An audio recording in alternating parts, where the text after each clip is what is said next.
And that breaking news, the NASA astronauts are just seconds away from splashing back down on Earth. So thank you for joining us for this early start to First Coast News at 6. I'm Anthony Austin. And I'm Jeannie Blake. You're looking live right now at the final moments here on the 17-hour journey back from the ISS, the International Space Station. Now, these parachutes have been deployed here on the SpaceX Dragon capsule. On board, we've talked a lot about these two astronauts, Suni Williams and Butch Wilmore. That pair launched into space last June from Cape Canaveral. They thought they'd be up there for about 10 days, a week to 10 days, but then they had some technical trouble, and instead they've been there for 9 months on the ISS. And the pair forced to stay behind when NASA deemed it too risky to return on their original capsule. So here they are, about to return to Earth, splashdown scheduled for 5:57. In fact, the clock in front of me just hit 5:57.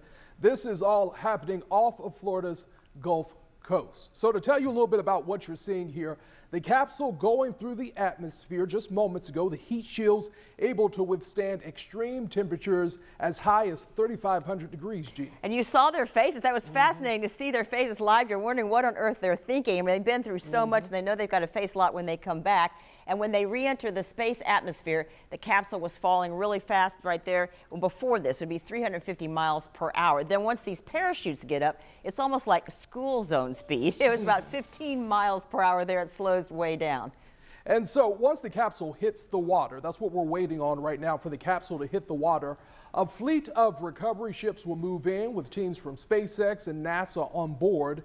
And then the teams are going to get inside. They're going to check the health and well-being of the astronauts and also make sure the capsule is in good condition. And you talked about the health there, Anthony. A lot of people have been asking, well, what happens when they've been in space for 9 months? Are there physical effects? And there are. There can be bone density loss problems. There can be vision problems. And there we have it. They're splashed down. There you go, live. You're seeing it right there.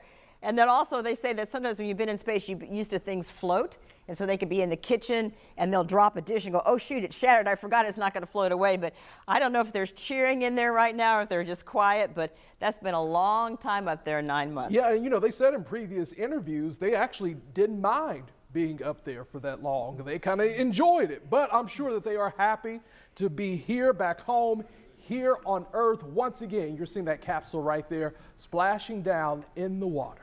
And I've heard a lot of people say, well, what is the longest time anybody's been out to space? Is it them? Not really. I mean, they've been there 9 months, but there was a Russian cosmonaut who was there for more than 400 days, so he holds the record. But one of these astronauts, Suni Williams, she's been to the ISS before and actually won, or I could say she won just by doing it. She ran the Boston Marathon, the first one to run a marathon virtually and in outer space. So she's a tough lady, a graduate of Naval Academy, and she could withstand all of this. That's right. So we're going to continue on now with our 6 o'clock newscast. But if you want to continue to watch this live, our coverage of the astronauts returning streaming right now live on First Coast News Plus.